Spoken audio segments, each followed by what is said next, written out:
Hi అండి. Chole curry ఎలా చేయాలో చూద్దాం. ముందుగా ఒక టీ గ్లాస్లో చోలే బఠానీ తీసుకొని వాటిని బాగా వాటర్లో కడిగి ఒక రోజంతా నానబెట్టుకోవాలి. నెక్స్ట్ డే బఠానీలన్నీ బాయిల్ చేసి పక్కన పెట్టుకోవాలి. తర్వాత గ్రేవీ కోసం ఒక కడాయిలో ఆయిల్ వేసుకొని 3 టమాటాలు, ఒక 2 ఆనియన్స్ కట్ చేసి పక్కన పెట్టుకోవాలి. దాంట్లోనే తెల్ల నువ్వులు అండ్ జీడిపప్పు వేసి వేపుకోవాలి. వాటిని కాస్త చల్లారనిచ్చి తర్వాత మిక్సీ జార్లో వేపుకున్న టొమాటోస్, ఆనియన్స్, ఇంకా దాంట్లో పసుపు, కారం, రుచికి సరిపడా సాల్ట్,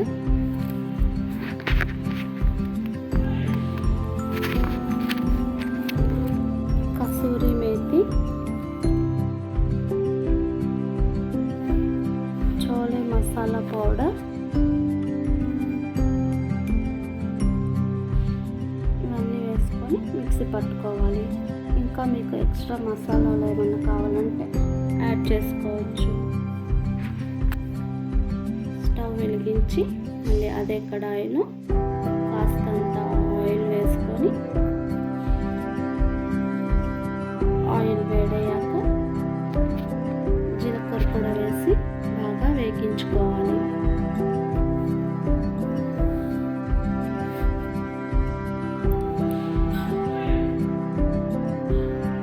ఇంకా నెక్స్ట్ మనం రెడీ చేసి పెట్టుకున్న గ్రేవీని కూడా అందులో వేసి ఆయిల్ పైకి తేలేంత వరకు మగ్గనివ్వాలి.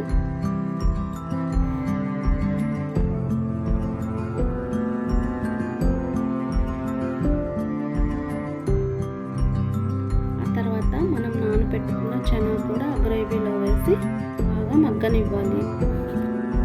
అంతే అండి, ఎంతో రుచికరమైన చోలే కర్రీ రెడీ.